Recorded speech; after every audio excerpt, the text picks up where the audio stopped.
ეგრეთ წოდებულ 4 ოქტომბრის საქმეზე დაკავებულ კიდევ 8 პირს საპროცესო შეთანხმება უფორმდება. ამის შესახებ დღევანდელ სასამართლოს სხდომაზე გახდა ცნობილი. ამ ეპიზოდზე ბრალდებული 15 პირიდან საპროცესო შეთანხმება გაუფორმდება ალექსანდრე გოგოლაძეს, სულხან აბრალავას, ევა შაშიაშვილს, გოჩა ყატაშვილს, დავით ღურწკაიას, ჯანდრი თირქიას, რამაზ ჯორბენაძესა და გენადი კელიხაშვილს. მათ დღევანდელ სასამართლო პროცესზე ბრალი აღიარეს და მტკიცებულებები უდავოდ გახადეს. საპროცესო შეთანხმების პირობა 3 წლიანი პირობითი მსჯავრი იქნება. მათი საქმე ცალკე წარმოებად გამოიყო. მას შემდეგ რაც რამდენიმე დღეში სასამართლო მხარეებს შორის მიღწეულ საპროცესო შეთანხმებას და ამტკიცებს ბრალდებულების სხდომათა დარბაზიდან გათავისუფლდებიან.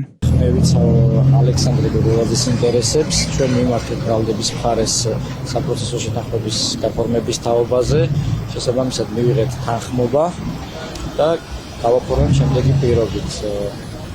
პირობითი სასჯელი 3 წლის ვარსკვლავსაცდელი ვარ. ბრალდების მხარე გააფიქსირებს პოზიციას, რომ გამოეყოს აღნიშნული საქმეები, ვისთანაც შეთანხმებულია საპროცესო შეთანხმების გაფორმება.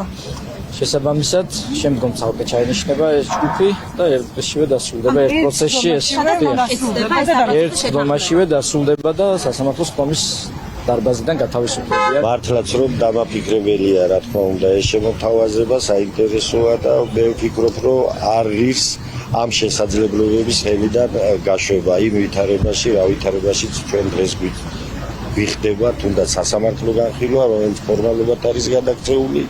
და ეს არის საუკეთესო გამოსავალი, მე ვფიქრობ, ამ სიტუაციას. საქმეში დევს ერთადერთი კადრები, არაფერს არ აზიანებს, არაფერს არ ამტრევს, არავის არაფერს ზიანს არ აყენებს, უბრალოდ გადადის პრეზიდენტის სასახლის ეზოში. მისი მხრიდან ძალადობა არ ჩანს.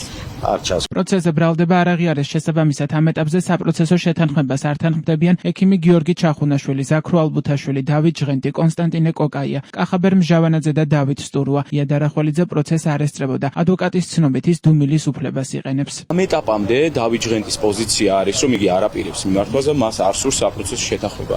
გამომდინარე იქიდან, რომ არათუ დავით ჟღენტის მიმართ, ზოგადად არც ერთი პირის მიმართ არ არსებობს კონკრეტული მტკიცებულება, უფრო მეტიც დავით ჟღენტის მიმართ არც ერთი ვიდეო ჩანაწერი, არც ერთი ნეიტრალური მტკიცებულება არ მოიპოვება, რომელიც დაადასტურებს დანაშაულის ჩადენას. ბუნებრივია ამ მოცემულობაში დავით ჟღენტს უჭირს იმ კომპრომისზე წასვლა, მიუხედავად იმისა, რომ პირობები არის საკმაოდ ნორმალური, მიუხედავად ამისა უჭირს საპროცესო შეთანხმებაზე დათანხმება. რაც შეეხება ზოგადად პროკურატურის პოზიციას საპროცესო შეთანხმების გაფორმებასთან დაკავშირებით, მე მიმაჩნია, რომ ეს არის ერთგვარი გამოსავალი როგორც პროკურატურისა, ასევე სასამართლოსა. ისინი ეძებენ გამოსავალს სიტუაციიდან, სადაც არ არის არც ერთი მტკიცებულება, არც ერთი პირის მხრიდან. ყველამ თავის საქმე იცის, ყველას გაუმარჯოს თავის გზაზე, კი ბატონო, მაგრამ საპროცესო აქამდეც ესე იგი იყო ნათქვამი და მე სიტყვას და წინადადებაც არ დამცდენია საპროცესოზე.